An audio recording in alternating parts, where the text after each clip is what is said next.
سبيل الدموع سبيل مريح تنهدى يا صاحي كي تستريح. Gimana cara menghadapi orang tua yang bertanya setiap menit, kalau dijawab dia nggak dengar, diulang-ulang lagi. Akhirnya dijawab dengan suara keras, apakah saya termasuk anak durhaka? Ad-darurat, keadaan darurat, emergensi, tubihul mahzurat, membolehkan sesuatu yang sebenarnya terlarang. Kau bawa orang tuamu ke THT, telinga, hidung, tenggorokan, periksakan telinganya, nanti dipasang alat dengar, dipasang alat dengar. Jangan kau baik, menantunya kurang ajar. Hai menantu, kau baru ketemu dengan suamimu itu umur 20-25 tahun. Selama ini yang membesarkannya siapa? Yang meregang nyawa melahirkannya siapa? Yang 9 bulan 10 hari mengandung siapa? Yang menyusukan 2 tahun siapa?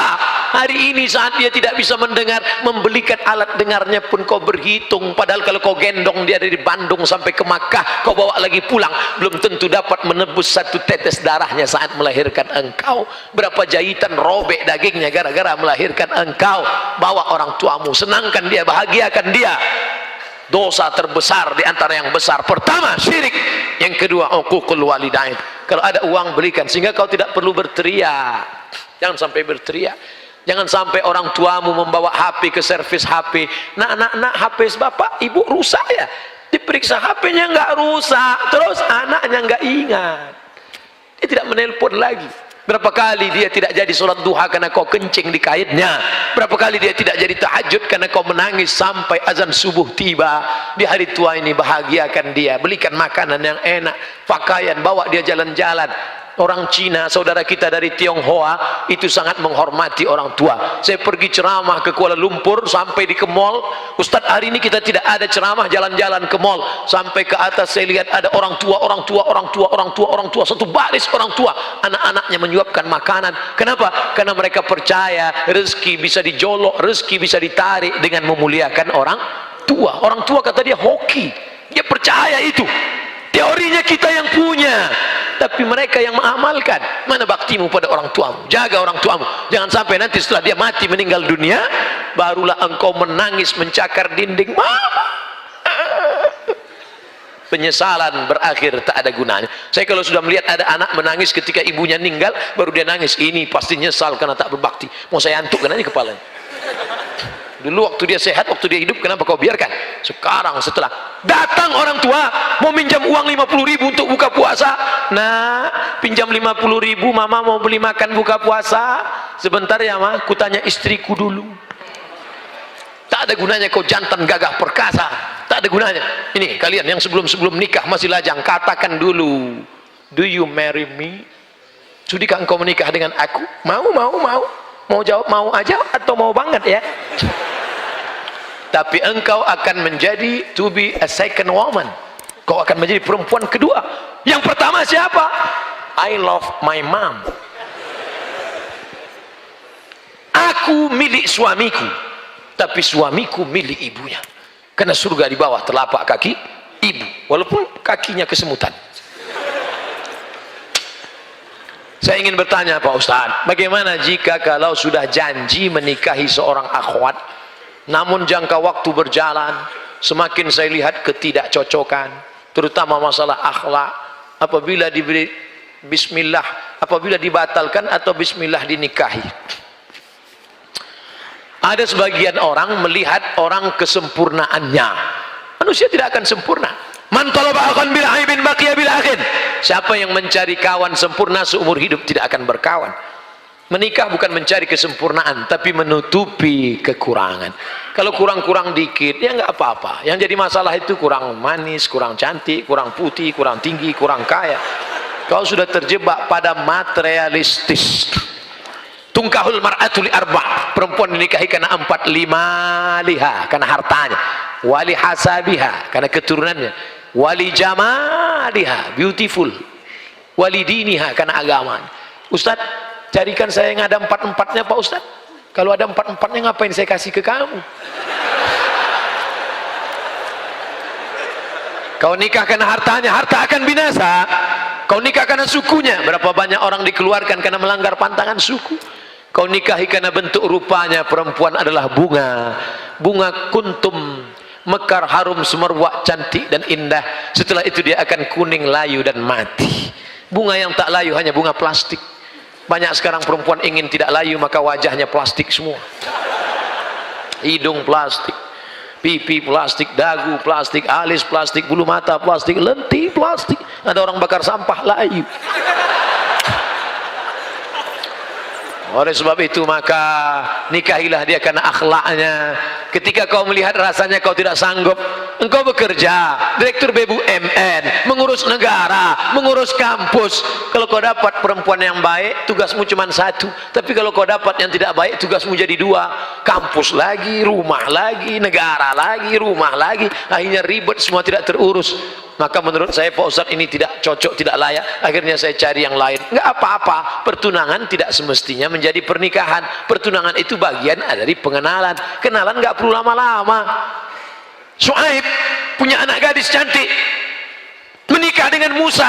Mereka tidak ada pacaran, enggak ada kenalan sampai lama-lama. Apa kata anak Syuaib?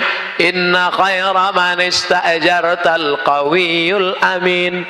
Ayah, kalau kau mau mencari pekerja, orangnya punya dua sifat, qawiyun, kuat, amin, amanah. Ini orangnya, ini orangnya ya. Kamu sudah lama kenal dia? Baru tadi.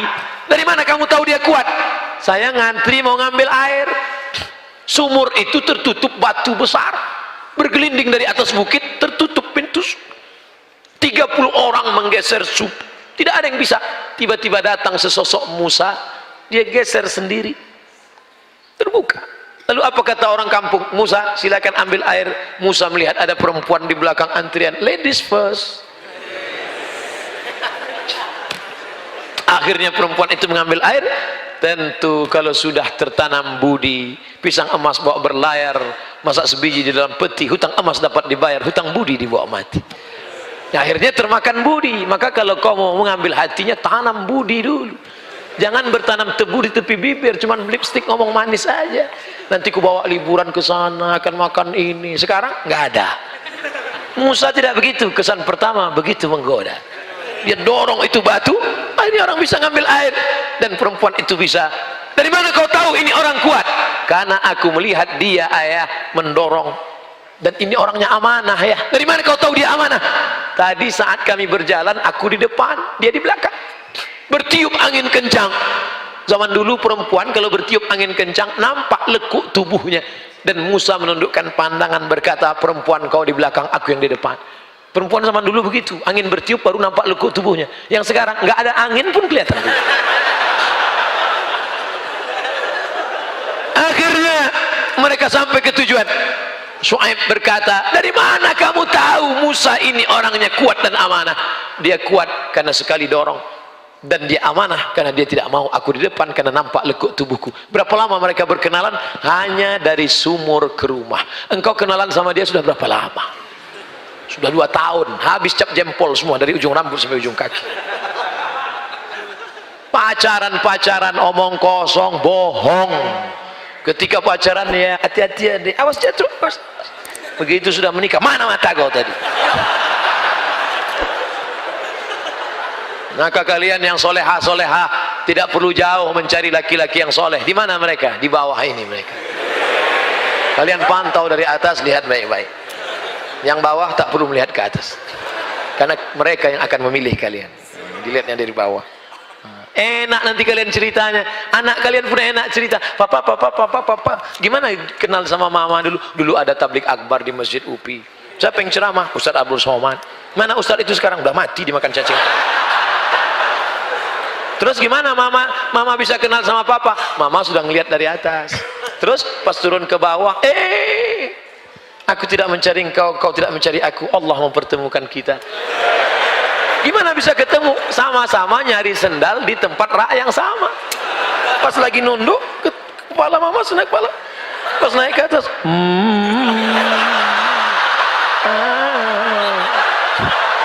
indah. Masya Allah. Sekarang banyak orang tua tidak bisa menceritakan pertemuan dengan anaknya. Banyak orang tua nggak bisa menceritakan pertemuan dia dengan anaknya karena cerita itu tidak indah untuk diceritakan. Mama, dulu ketemu dengan papa gimana? Salah sambung. Papa, dulu ketemu dengan mama di mana? Ditangkap kamtip, Mas. Jikalau kita ingin tahajud seorang anak muda, boleh nggak satu rakaatnya 30 juz? Ada ndak orang yang pernah melakukan itu, Pak Ustadz? Ada, zaman sahabat Nabi. Rakaat pertama 15 juz, rakaat kedua 15 juz hafal Quran. Kalau engkau baca rakaat pertama 30 juz, rakaat kedua kau baca apa?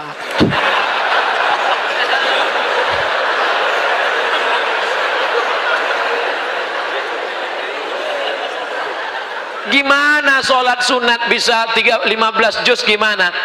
Saya nggak hafal Quran, kan ada Quran digital. Download Quran digital, sholat ngelihat boleh. Mana dalilnya sholat ngelihat apa boleh? Ada seorang laki-laki namanya Zakwan. Siapa namanya?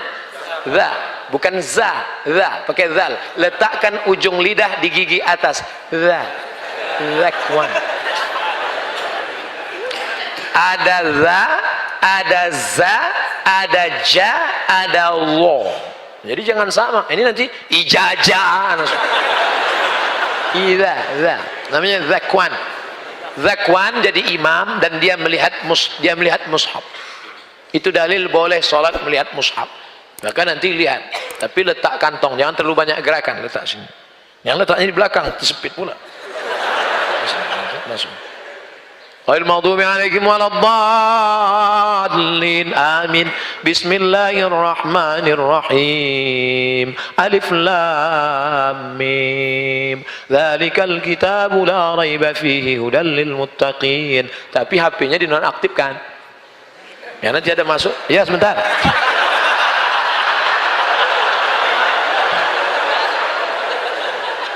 Hanya Quran digitalnya saja bisa. Kapan mau coba? Nanti. Nah, nanti kalian kalau kebetulan umroh ingin sholat di belakang imam Masjid Nabawi, gak bisa ujuk-ujuk datang jam 4 di belakang, gak bisa. Masuknya jam 1. Ini imam Masjid Nabawi, masuk jam 1. Masuk jam 1, sholat sunat di situ. Booking tempat, duduk. Duduk situ, tunggu. Jam 2, jam 3, jam 4, jam 5 azan subuh. 4 jam. Ngapain jam 4? Ngapain 4 jam di situ? Sholat. 1 rakaat 1 juz. 4 rakaat 4 juz. Caranya lihat Quran. Tegak lihat. Begitu pas hampir azan batal.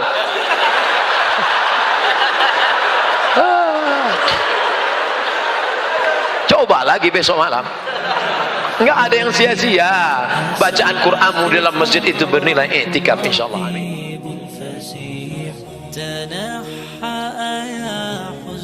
واهجر فؤادا توكل بجد بعزم فصيح فإني علمت بأنك نجوى ولبس خبيث